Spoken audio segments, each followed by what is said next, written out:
ఎప్పటికప్పుడు వార్తల కోసం దండూరా జనం గుండె చప్పుడు న్యూస్ ఛానల్ ను సబ్స్క్రైబ్ చేసుకోండి. బెల్ బటన్ ను క్లిక్ చేయండి, లైక్ చేయండి, షేర్ చేయండి.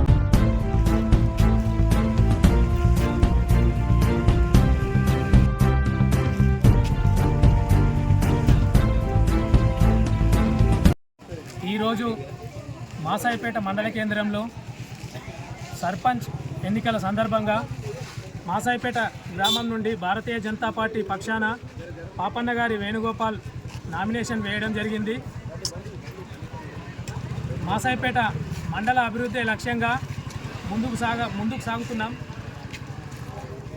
మాసాయిపేట గ్రామం నుండి పాపన్న గారి వేణుగోపాల్ను అఖండ మెజారిటీతో మాసాయిపేట గ్రామ ప్రజలు గెలిపిస్తారని భారతీయ జనతా పార్టీ పక్షాన మేము ఆశిస్తున్నాము. నరేంద్ర మోడీ గారు అలాగే ఇంకా చెప్పుకుంటూ పోతే నరేంద్ర మోడీ గారు ఇచ్చే ఎన్నో పథకాలు ఉన్నాయి కాబట్టి గ్రామ పంచాయతీకి ఈరోజు నిధులు వస్తున్నాయంటే అది కేవలం కేంద్ర ప్రభుత్వం వల్లనే. రాష్ట్ర ప్రభుత్వం ఇచ్చేది శూన్యం.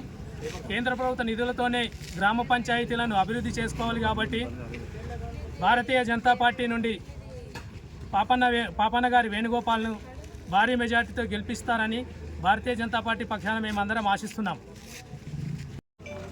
మెదక్ జిల్లా మాసాయిపేట మండల కేంద్రంలో మాసాయిపేట గ్రామానికి మొదటి రోజు సర్పంచ్కి నామినేషన్ ఇవ్వడం జరిగింది. మాసాయిపేట గ్రామ ప్రజలు బీజేపీ తరఫున ఉన్నారు మరియు సెంట్రల్ నుంచి వచ్చే నిధులు కూడా కేంద్రానియే కాబట్టి ప్రజలు నన్ను భారీ మెజార్టీతో ఓట్లు వేసి గెలిపిస్తారని నేను ఆశిస్తున్నాను.